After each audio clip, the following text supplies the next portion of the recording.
morning. Welcome to the Supreme Court building, a place today where people inside are going to make a decision for the future of our country. We're here for democracy. We're here to stand for the right to vote for the candidate of our choice. This should not be a partisan issue. This is an American issue. But our Democrat colleagues want to make it a partisan issue. Our entire system of government is based on the consent of the governed. Our country is based on the idea, on the people with their ideas. Right now, the American people are speaking loud and clear. We want safe communities and we want protected borders. But some people in this city don't like that. The liberal elites have opened our borders, bankrupted our country, and allowed criminals to take over our cities. They know the American people are against them because they are against the American people. Now Democrats in the state capitals across the country are trying to kick President Trump off the ballot. They're using legal theory that has never been used before. It goes way beyond the Constitution. It twists the words of our Constitution into something that has never been. Democrats like to talk about democracy, but Democrats are desperately trying to stop the American people from deciding who will be our next president. They couldn't care less about our Constitution. They couldn't care less about the will of the people. They couldn't care less about our courts.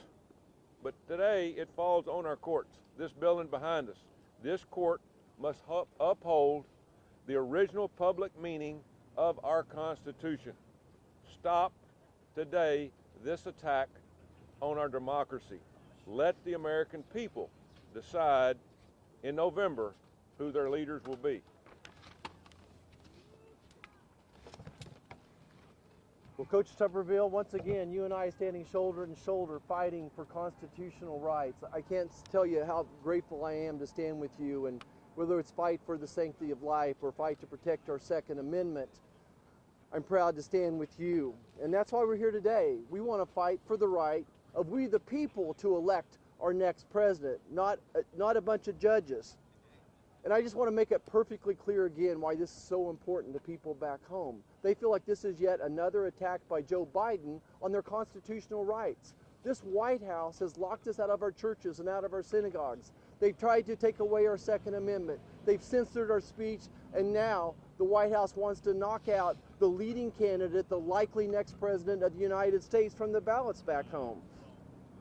Now, I'm not an attorney, and there's a lot at stake here behind us. But really what's at stake is making sure that the American people get to elect the next president and not the Supreme Court. To people back home, this sounds like this is another political witch hunt, that this is another weaponization of the judiciary system by Joe Biden.